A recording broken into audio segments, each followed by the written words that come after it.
WEVF Colebrook 90.3 and WEVQ Littleton 91.9 and online at NHPR.org. From New Hampshire Public Radio, I'm Peter Biello, and this is the weekly New Hampshire News Roundup on the Exchange.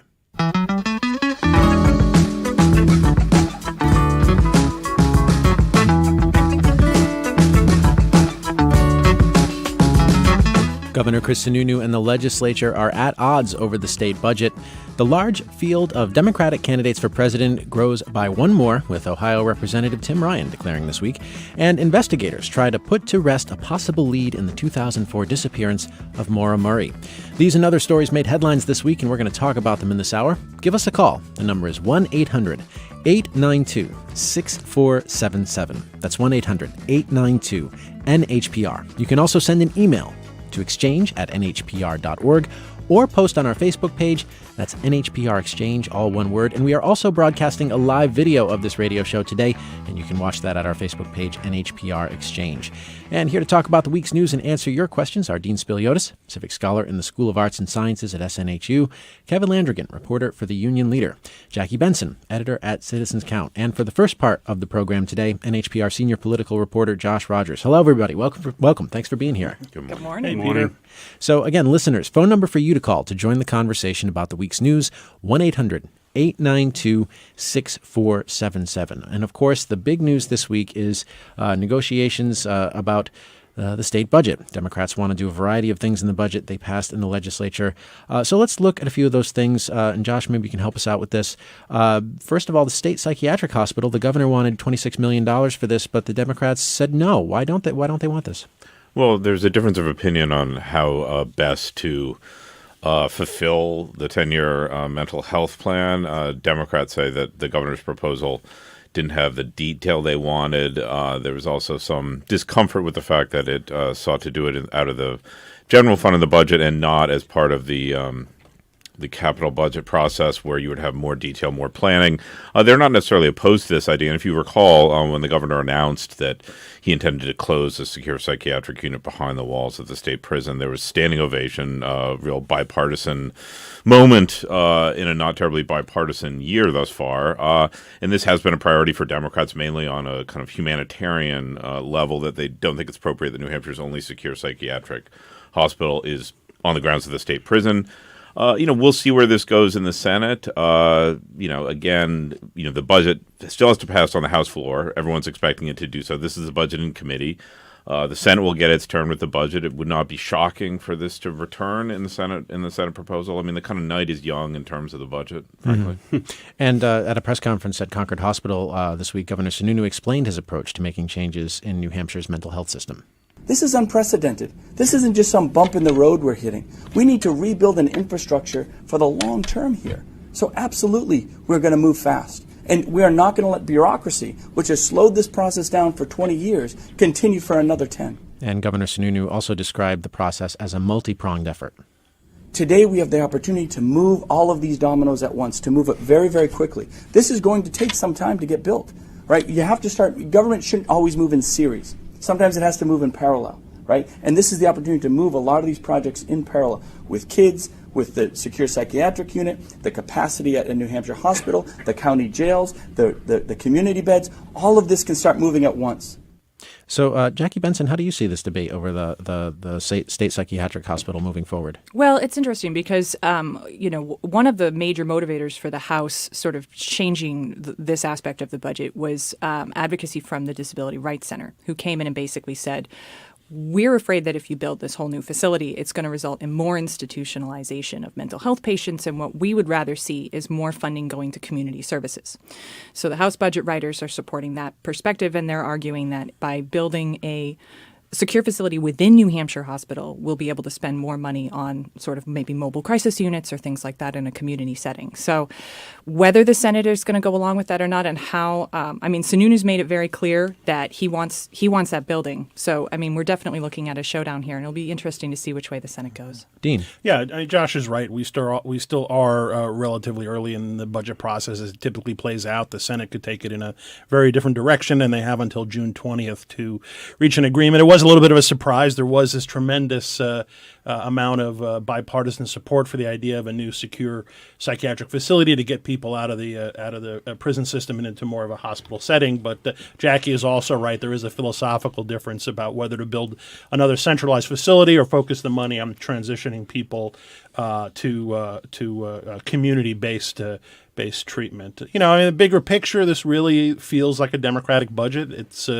got new capital gains tax. It's halting Governor Sununu's business tax reductions. It's swapping in the Democratic family medical leave plan for Sununu's two-state plan with Vermont. So there's just a number of markings on this budget that are clearly Democratic, which is what you would expect. And now we'll see what the Senate does. Well, Josh, I wanted to ask you about the capital gains tax that the Democrats are proposing. How much are they hoping to raise from this?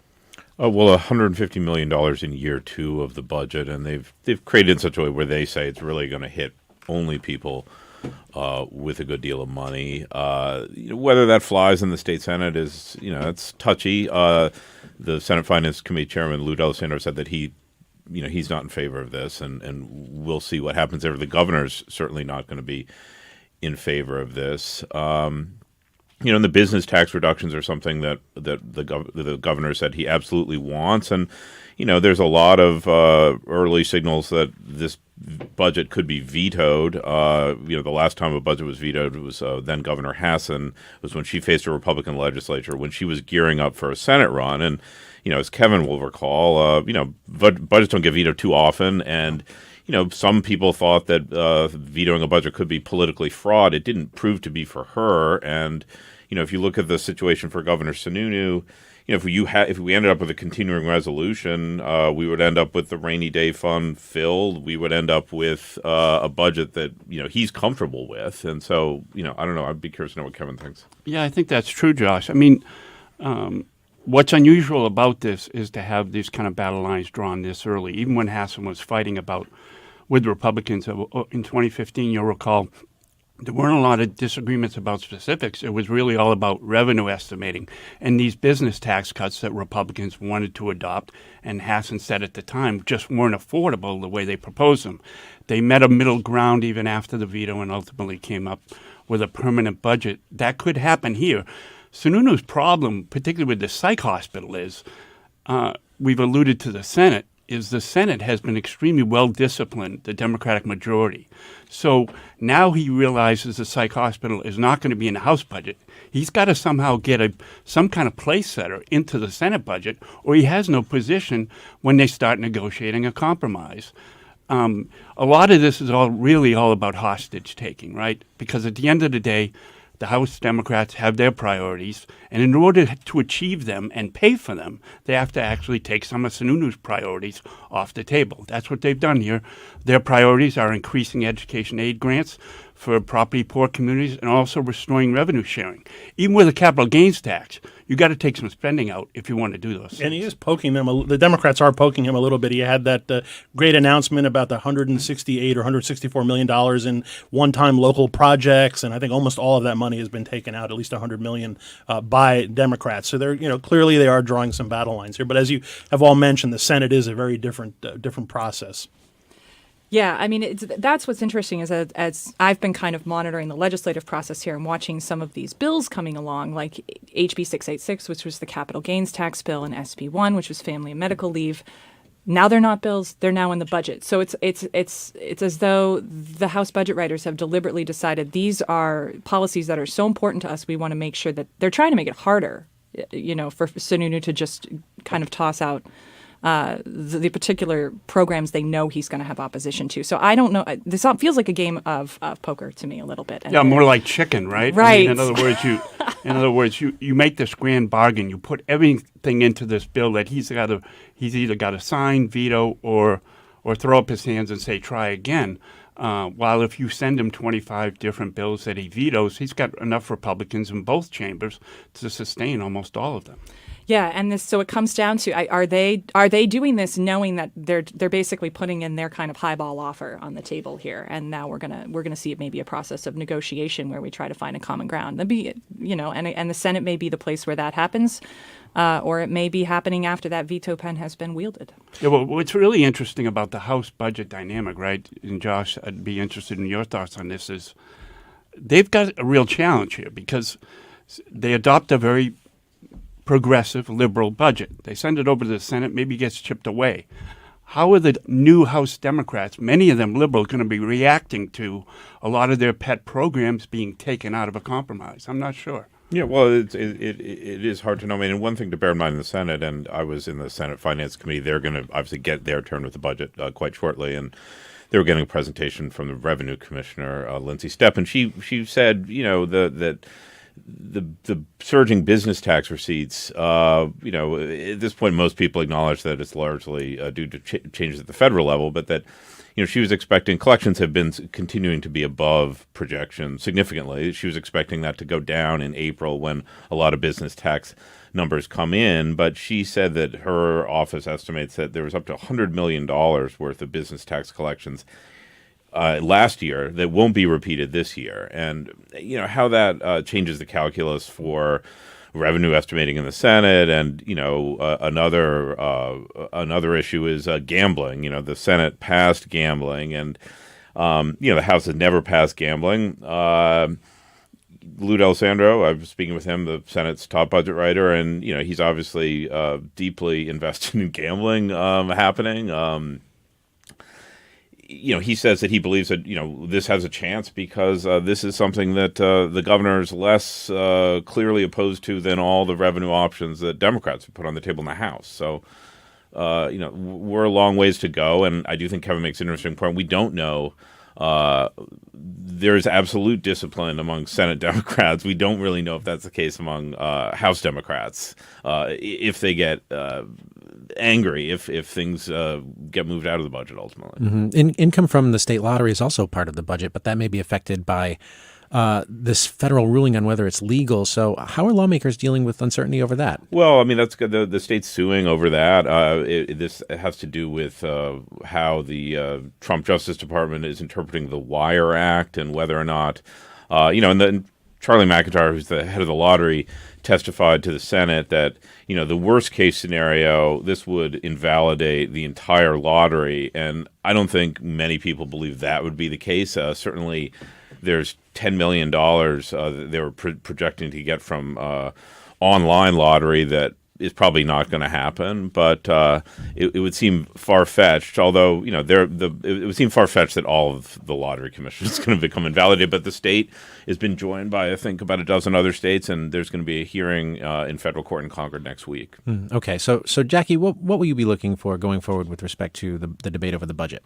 Well, I'm really interested to see what's going to go on with the school funding formula that they've put in here. So the whole point of the capital gains tax is to increase funding for schools, and that's $150 million, right? Yeah. And so the House budget included a new formula that is meant to be kind of temporary, and it as I believe it was Kevin who was saying, it's specifically focused on providing a lot more money for towns that have a lot of kids on free and reduced lunch, towns that have like a lower equalized property valuation per student.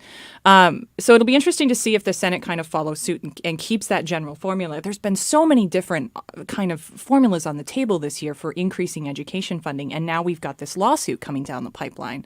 Conval, and I believe there's two other districts out there in the Monadnock region that have gotten on board with that, and Andrew Valinsky's running around the state seeing if he can drum up some more.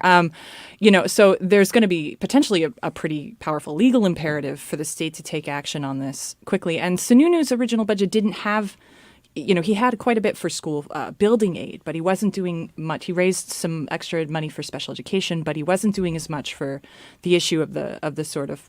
He doesn't want to build. I mean, he said very clearly he doesn't want to build ongoing costs into the budget. He's happy to take the money. I mean, their surplus is large by New Hampshire standards. Send that out to the communities. I mean, he memorably said he downshifts cash to communities. He wants to do it in one-time fashion. It is an interesting point. I mean, I do think that if we get down to it, I mean, Democrats are going to say, to communities, look, if the governor doesn't pass this budget, you're going to be missing out on this money, this money, this money, and they think that's going to be powerful. Mm-hmm. This is the weekly New Hampshire News Roundup on the Exchange on NHPR. Give us a call if you have a question or comment, 1-800-892-6477. And Dean, you wanted to weigh in? A couple quick comments, and to respond to what Josh just said, I think one of the concerns among Republicans is that maybe you have these one-time payments to localities or different projects, but their concern would be that Democrats not build it into a budget in a way that will in the future mean ongoing obligations that have to be funded. This sort of kind of an unfunded mandate almost. And so I've heard that political argument a lot. For me going forward, I always like to look at revenue policy, this issue of taxes, what do we do about business tax cuts? Do you halt them? Do you roll them back? The capital gains tax. SNHU and Republicans now refer to family medical leave, the Democratic proposal, as an income tax.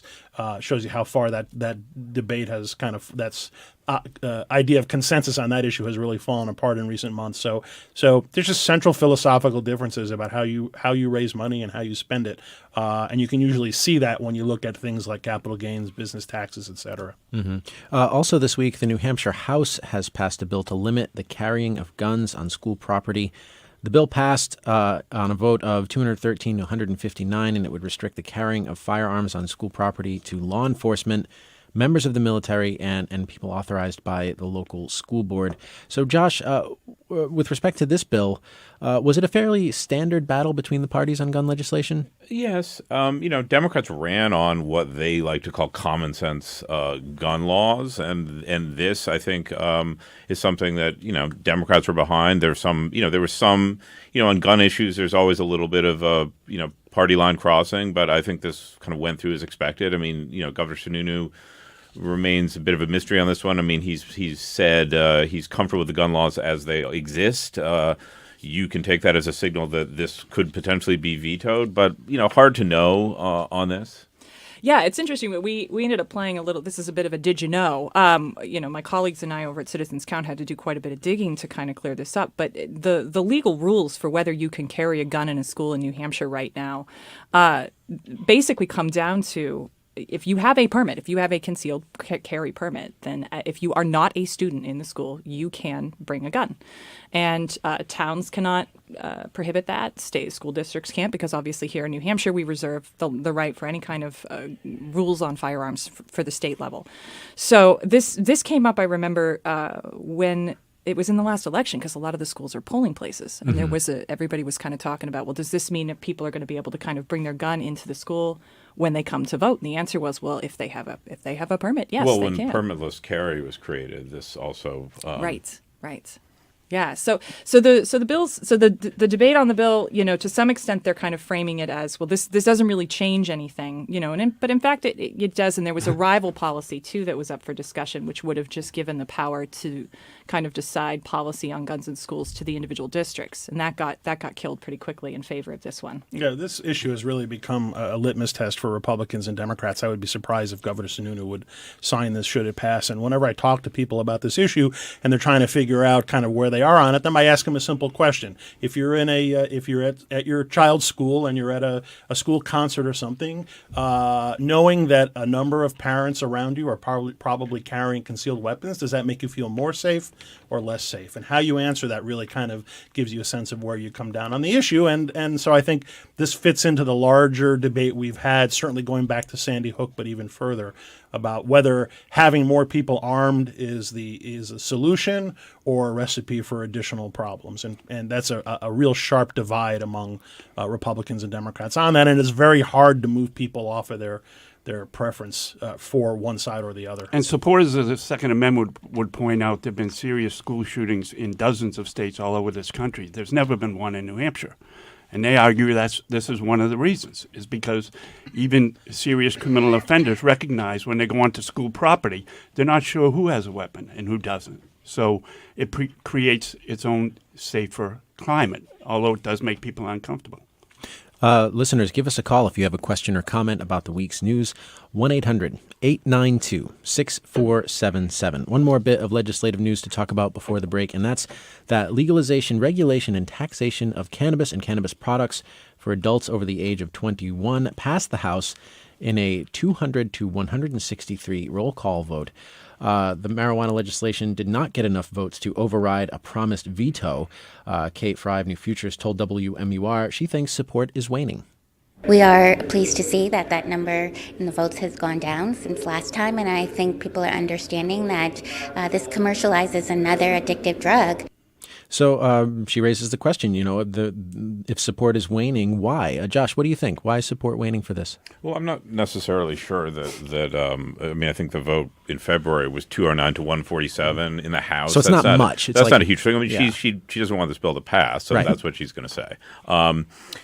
And, we don't know. I mean, there is interestingly, the taxation mechanism part of this bill did change. And, you could hear, Dean talked about the way in which the debate over taxation is. It now includes what can be called a sales tax, and whether or not that actually leaches some Republican support from this. It used to just be a flat, I think it was like a flat, sort of a tax on wholesale transaction at 30 an ounce on the original bill. I think it's been changed to 5% on wholesale transactions, 9% on retail transactions.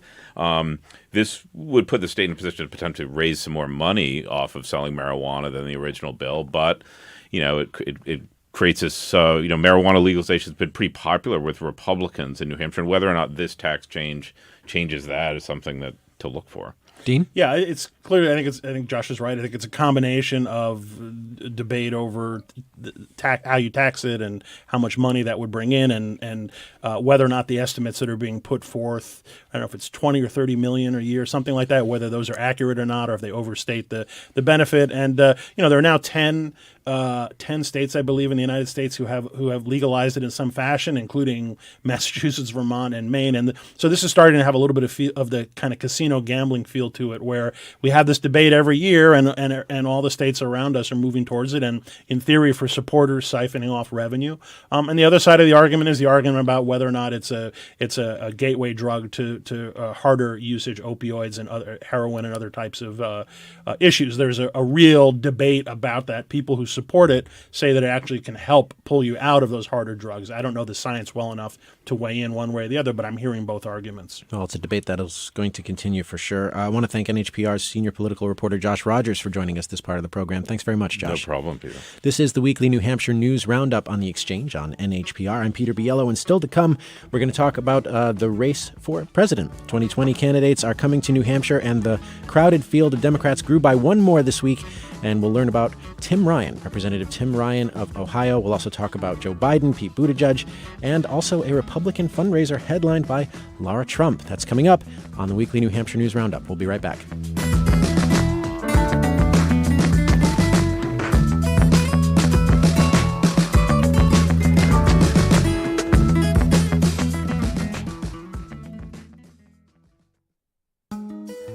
This is NHPR. Good morning. NHPR reaches listeners all over New Hampshire. If you own or operate a business, you can get your message to the entire state by simply becoming an NHPR underwriter. Visit nhpr.org/underwrite to find out more about our many underwriting opportunities. Support for NHPR comes from you, our listeners, and from New Hampshire Moose Plates, where 100% of license plate fees go to programs that support the state's natural, historical, and cultural heritage. Mooseplate.com. And from Palace Theatre in Manchester, presenting Under the Street Lamp, an evening of classic hits featuring cast members from the Jersey Boys, Friday, April 12th. Tickets at palacetheatre.org. Clouding up for today, high temperatures in the mid-40s. It'll be cloudy with rain tonight, mixing with some snow in northern parts of the state. Low temperatures tonight in the lower 30s. This is NHPR.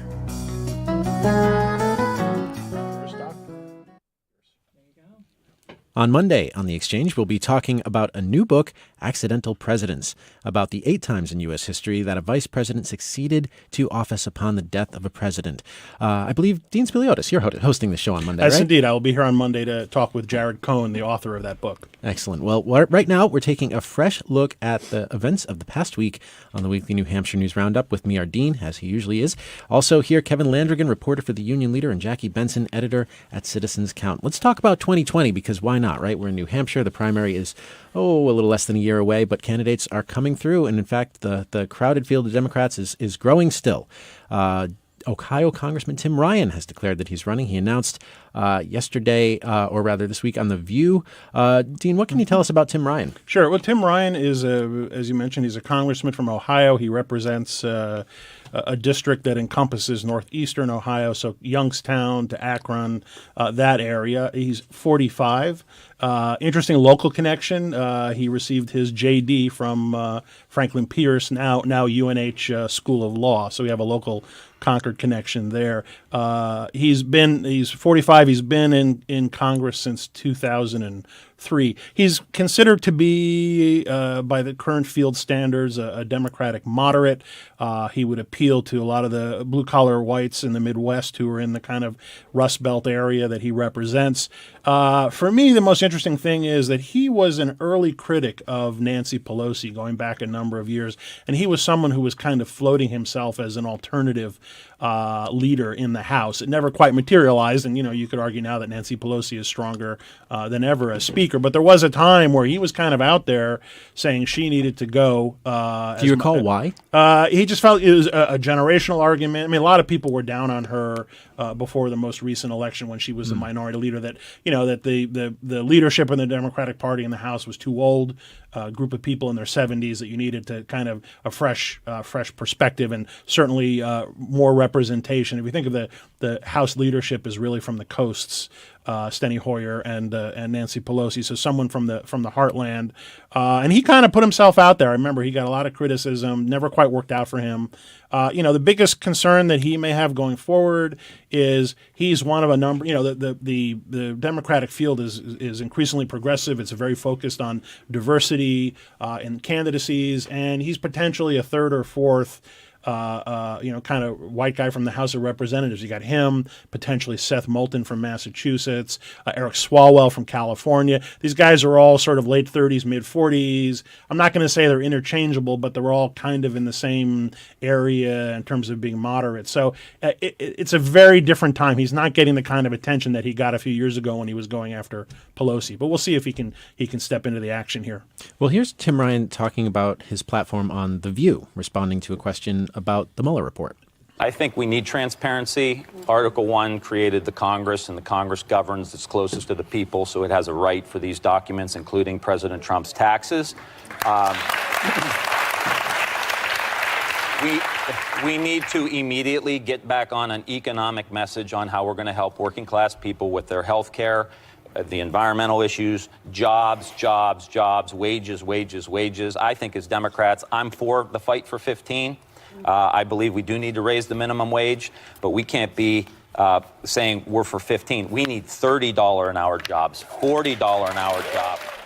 So that's Tim Ryan speaking about his platform on The View. Kevin, I want to hear from you on what you think Tim Ryan adds to the slate of Democratic candidates. Is there anything that he adds that no other candidate does? Well, it's hard to say. We've got such an eclectic bunch here, but to be sure, he comes from a part of the country very few people in this race do come from, the heartland, the Midwest, states that Democrats desperately need to win if they're going to beat an incumbent president.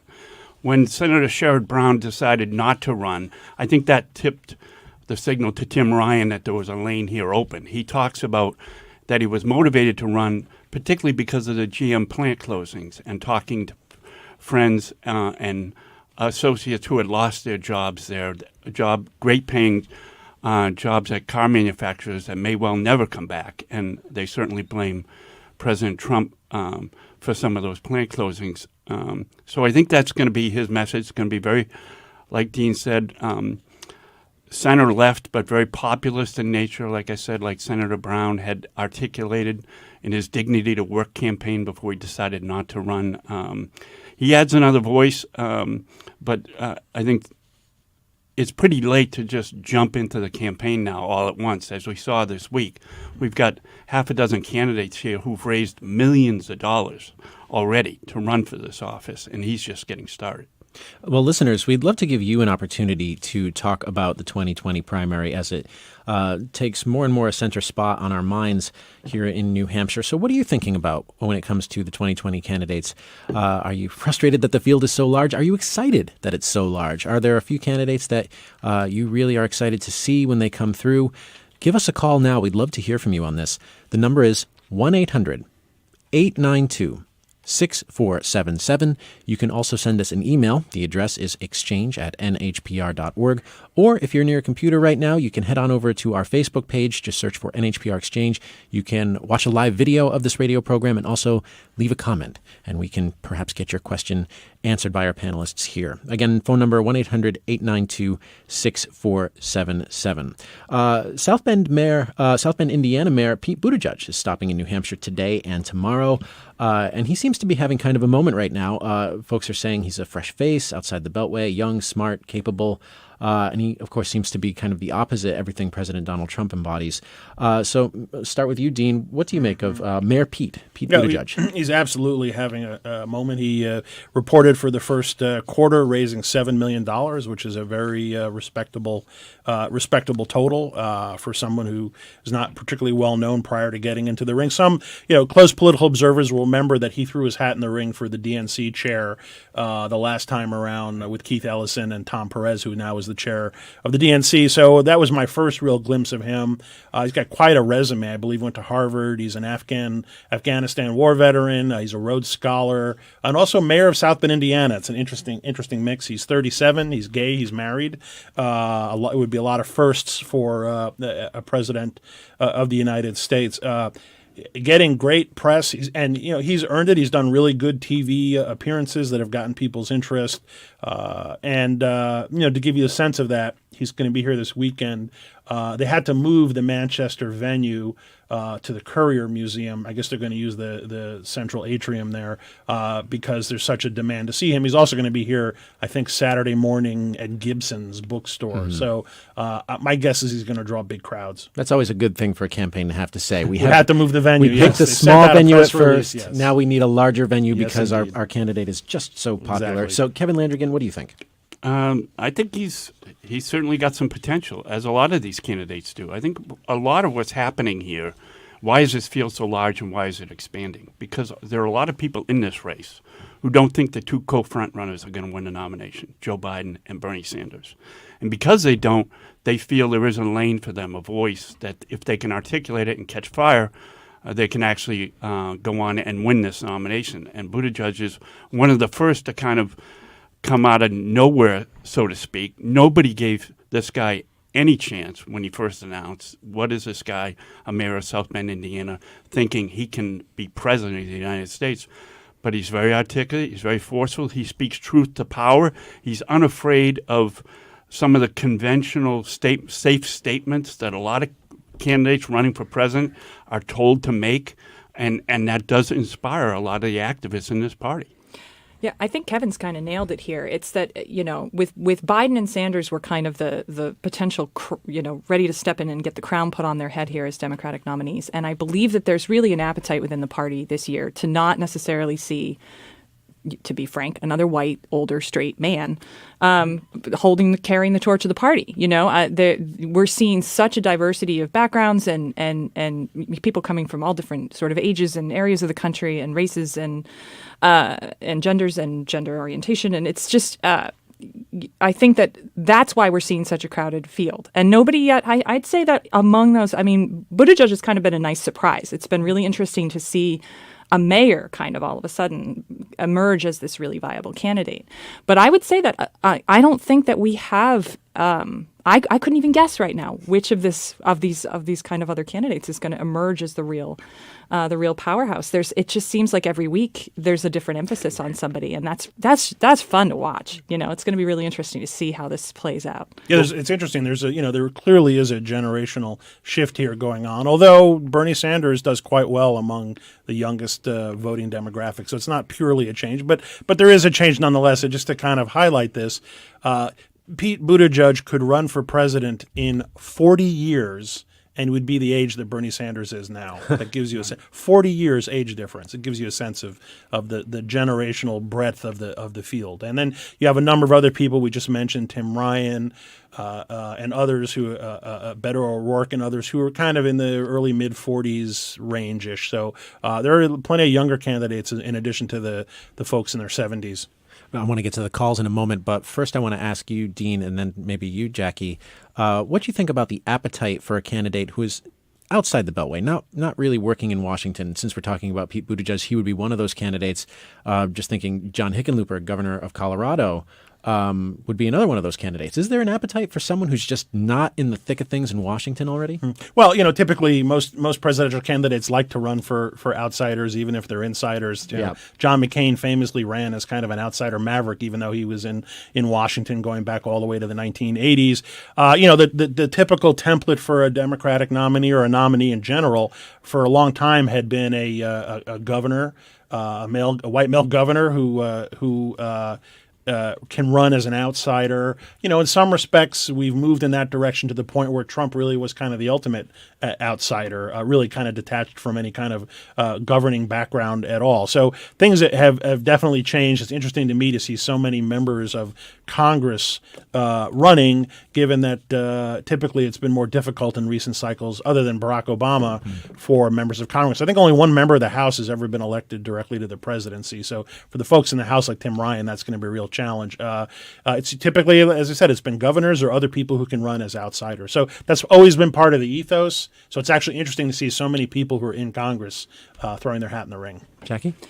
Yeah, yes, I think that honestly, it's almost less about an outsider at this point, and more what people are really looking for is who is going to stand up as a viable candidate against Trump. I mean, I think that's almost more than the individual policies of these candidates. That's what the Democratic voters right now are measuring: as how is this person going to look up on a stage next to Trump? Are they going to be able to take him down? And I think that to some extent, there's kind of a double bind here because Trump is himself an outsider, right? That was his whole platform. So another outsider, maybe they want the contrast of somebody who can say, I have more direct experience. I'm somebody who's been inside the system and I understand how it works and I can get in there and get things done. I'm not seeing a clear narrative on either side of that debate right now. And what it seems focused on for me is Democrats know they want someone who has a real viable chance of unseating the president. We've got an email from Katie who says, we used to joke that there were so many candidates you could probably find one to shovel your driveway when it snowed. Now we have just as many, but it's harder to meet them. I tried to see Kamala Harris in Portsmouth but couldn't get in, and tried earlier this week to reserve a space to see Pete Buttigieg, and both of his events were sold out. I think that's a sign, Karen says, that there's a lot of interest in these candidates, but someone needs to tell them that they need to find bigger venues or come back more often. Thanks, Katie. We really appreciate your email. And let's also hear from David in Hopkinton. Thank you very much for calling, David. You're on the air. Hi, thanks for taking the call. I'm confused about the terminology that this is such a large field of candidates. Typically, the primaries in New Hampshire have between 30 and 40 candidates on the ballots. So if there are 15 or 16 now, aren't we only halfway there? Good question. Kevin, since you hunt? David, as you know, David, I mean, we've had more than 60 people file for president in the primary, and a number of them aren't serious candidates. This is a very large field of very substantial candidates. That's one of the unique things here. But certainly going back to 2016, we had 16 very capable Republicans running for president. You often don't see this many serious candidates running against an incumbent who's seeking a second term, since it's very hard to defeat an incumbent who seeks a second term. I think it does speak to the enthusiasm that exists in the Democratic Party that resulted in so many victories in the midterms, motivating so many of these Democrats to think they've actually got a chance on knocking Trump off. So, Dean, you were nodding. So maybe the qualifier is that we need to say a large field of serious candidates? Yeah, and that's, there's always a judgment call there on who gets to decide who's serious and who's not. Is Andrew Yang a serious candidate? Is Marianne Williamson a serious candidate or not? But there are others like Vermin Supreme and others that we've known for years. So so you could have a primary, and I've seen this before, where maybe there are 6 or 8, quote, legitimate candidates, and then there'll be another 15 or 20 who pay the fee, and it's kind of a vanity thing. It's fun to be on the New Hampshire primary ballot. But Kevin's right; the ballot is always chock full of names and on both sides. But the distinction is kind of who are viewed as people who are viable, who have at least an outside chance at competing. David, appreciate the call. Thank you very much. Briefly, other stories we've reported this week. The CEO of Newington-based gunmaker Sig Sauer is admitting he misled German export officials about the final destination of a shipment of pistols. Ron Cohen was accused of violating Germany's export laws. Cohen was given an 18-month suspended prison sentence and was fined $675,000 for his role in the cover-up. Also this week, we learned that New Hampshire is getting more than $2 million in grant money over 3 years to help run state environmental programs. The money from the EPA is going to the State Department of Environmental Services for programs related to air, water, and waste programs. And sticking with the theme of 2020, we should mention the news about former Vice President Joe Biden, who has not officially declared yet, but we learned that his habit of touching people in the way he thinks is affectionate is actually really creeping some people out. And he issued a response this week saying he will be much more mindful of people's boundaries. And he put out a statement on Twitter. Social norms have begun to change. They've shifted. And the boundaries of protecting personal space have been reset. And I get it. I get it. I hear what they're saying. I understand it. And I'll be much more mindful. That's my responsibility. So Joe Biden taking responsibility, not necessarily apologizing, but trying to take responsibility in some way. Dean, how have you seen Democrats here responding to this? Yeah, it's interesting.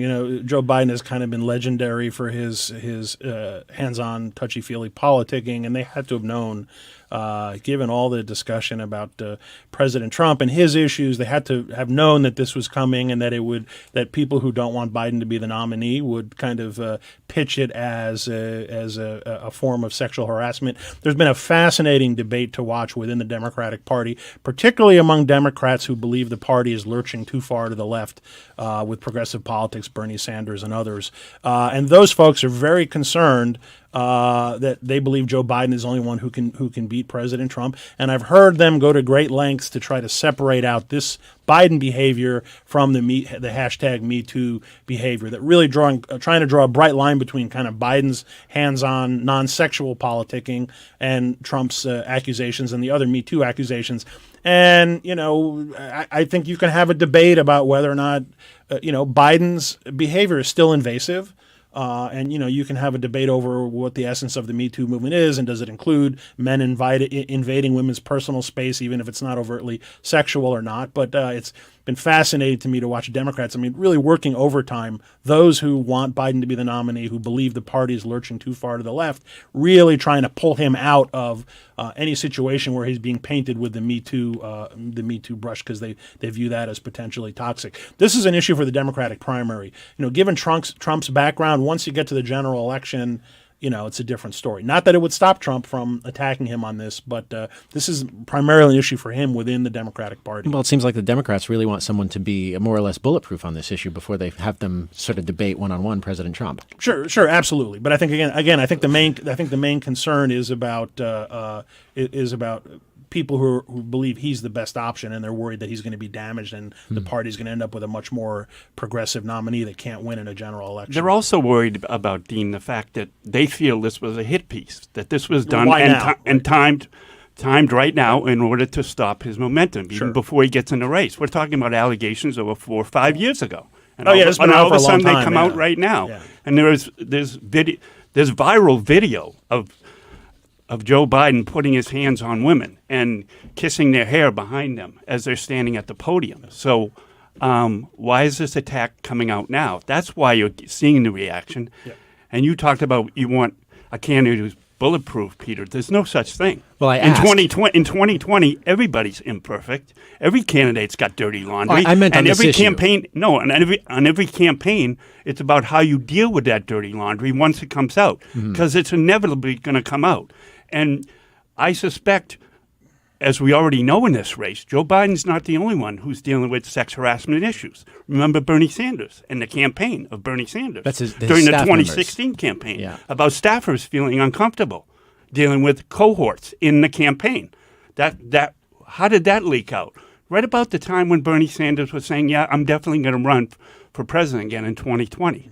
We've seen this move. Kevin, do you sense that the Biden campaign was caught off guard by this, or not ready for it, or what do you think? Yeah, I think they weren't ready for it, and they feel burned by it. It's clearly people who support Biden who suspect there are others already in this race who've engineered this attack on him.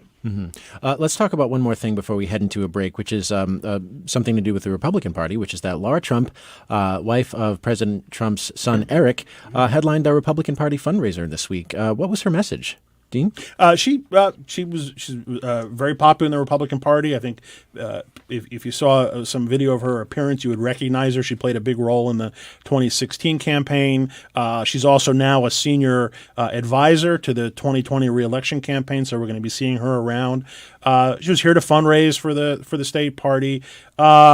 She spent some time attacking the media as being in the bag for Democrats. The fake news line that we've all heard for some time now. And her argument also was that Republican strategy should just be to stay out of the way because the Democrats are all going to destroy each other in this large primary that Kevin and I were just talking about, potential hit jobs and other things being maneuvered. So it seemed like she was a popular guest. They raised about $70,000. And like I said, we'll be seeing her around again because she is pretty actively involved in the campaign. Well, this is the weekly New Hampshire News Roundup on the Exchange. I'm Peter Biello, and still to come, investigators search a home in pursuit of an answer to a mystery that has lingered for 15 years, the disappearance of college student Maura Murray. Murray's disappearance is the subject of a podcast called Missing Maura Murray and has generated interest far beyond New Hampshire's borders. What do you think of the case and the investigation? The number to call, 1-800-892-6477. You can also email exchange@nhpr.org, or you can post a comment on our Facebook page where you can also watch a live video of this radio program. Just go to Facebook and search for NHPR Exchange. That's all one word. We'll be back in just a few. The president's tax returns. House Democrats ask, but will they receive?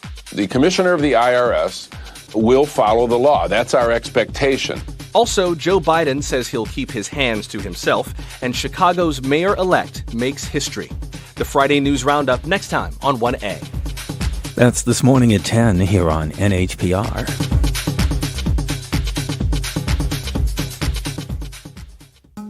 Support for NHPR comes from you, our listeners, and support also comes to us from Live Free Heating and Cooling, a certified Mitsubishi Diamond contractor providing ductless heat pump technology and energy-efficient home solutions, serving New Hampshire. LiveFreeHC.com.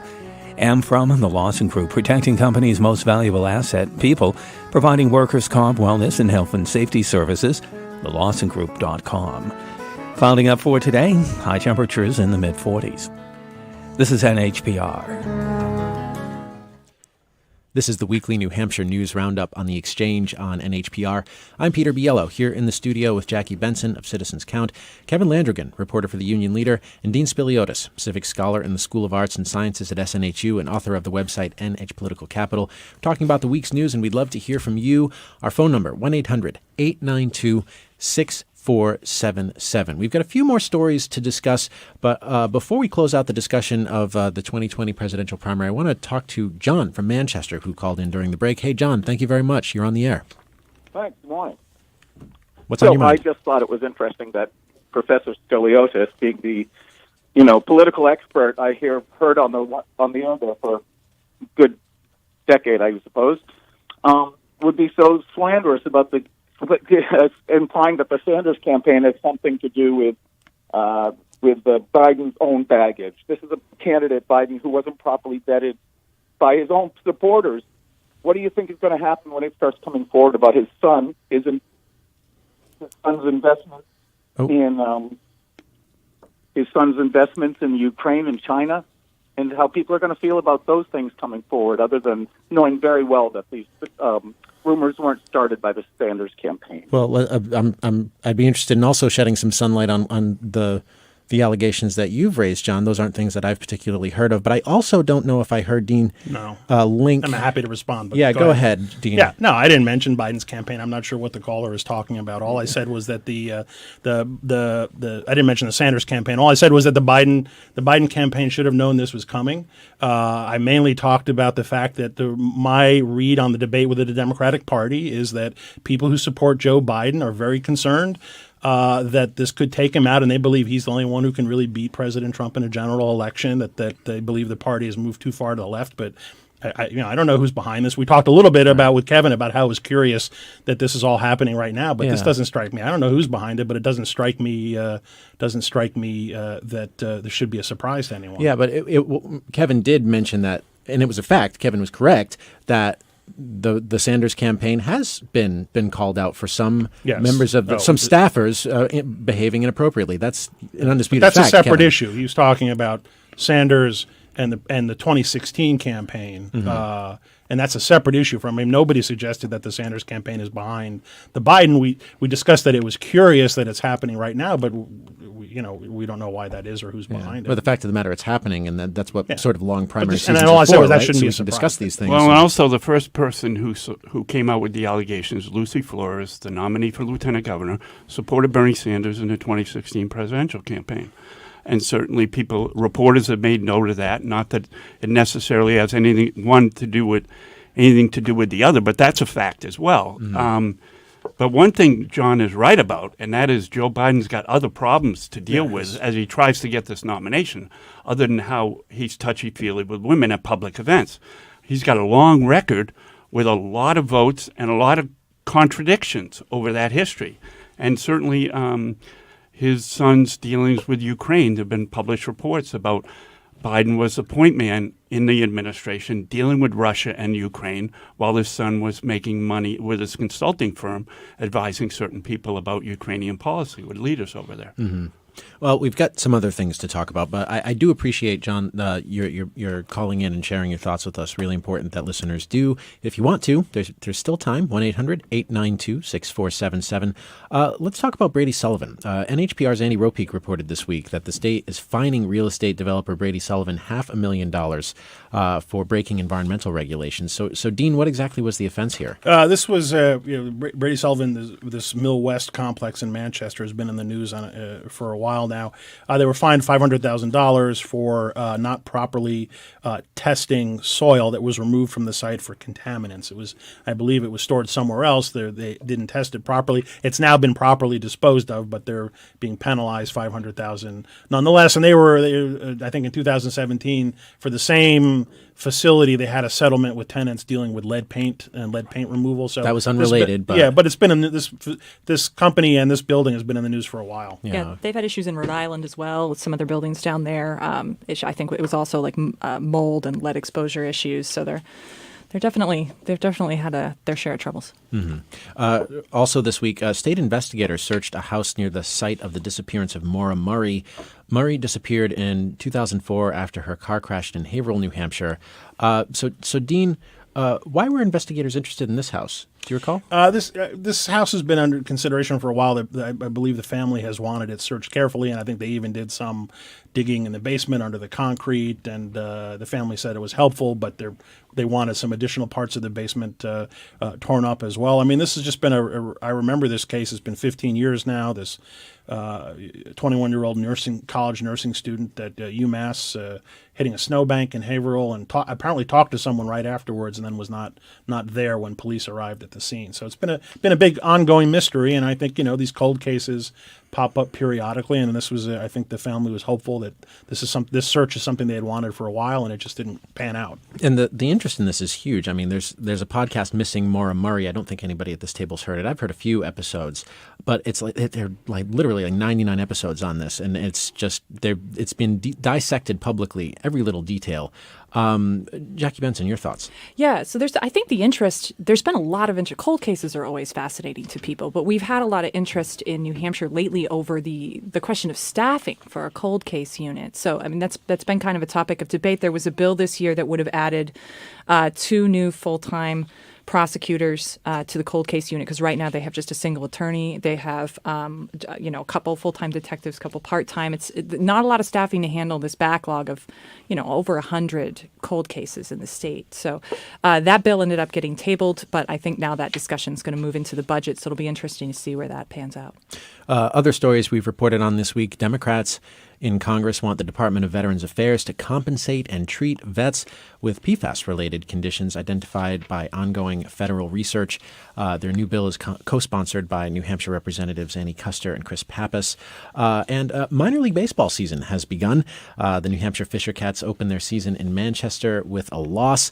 Binghamton beat New Hampshire 5-2. So sorry, Fisher Cats, but the season is just beginning. There's still hope for them. So anyway, Want to mention one more thing about PFAS. A new report is out on PFAS contamination at Pease. Seacoast Online reporter Jeff McMenemy reported that thousands of people working at Pease International Trade Port were exposed to water contaminated with PFAS chemicals from 1993 to 2014.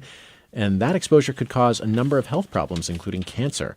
That's according to a federal health agency statement in a recently released report. So, Dean, that it's news, but it's kind of like we felt like we might have already known that in some ways. Right? Yeah, it's been the conversation and the concern among people on the Seacoast has been moving in this direction for some time, and we're talking about roughly a 20-year period from about 1993 to 2014. There's concerns about breastfeeding children. There was a daycare center on the site.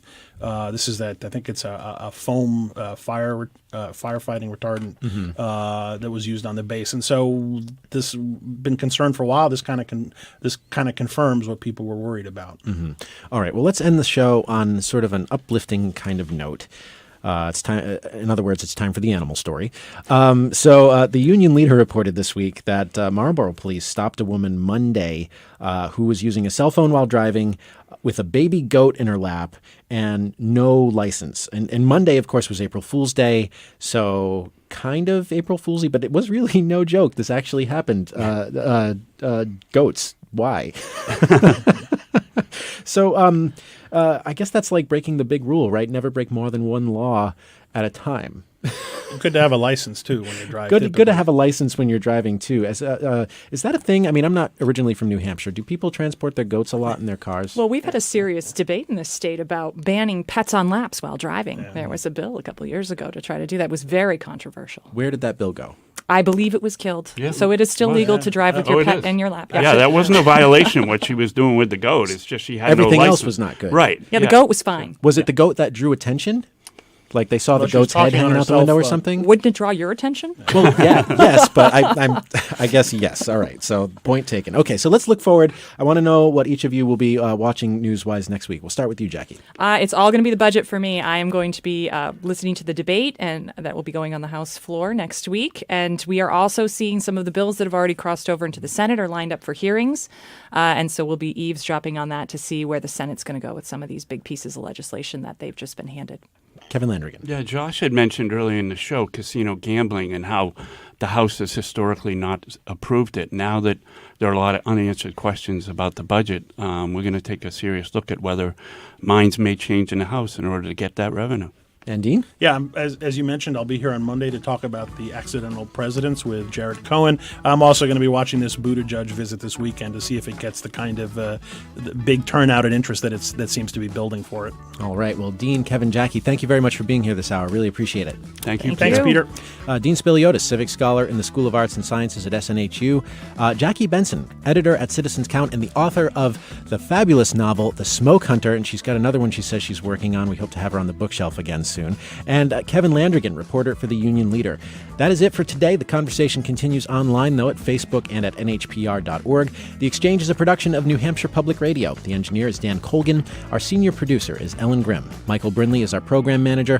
Our producers are Jessica Hunt and Christina Phillips. Our public radio fellow is Ali Oshinsky. Dan Toohey is working the cameras today, and our theme music was composed by Bob Lord. I'm Peter Biello. Thank you very much for listening, and have a great weekend.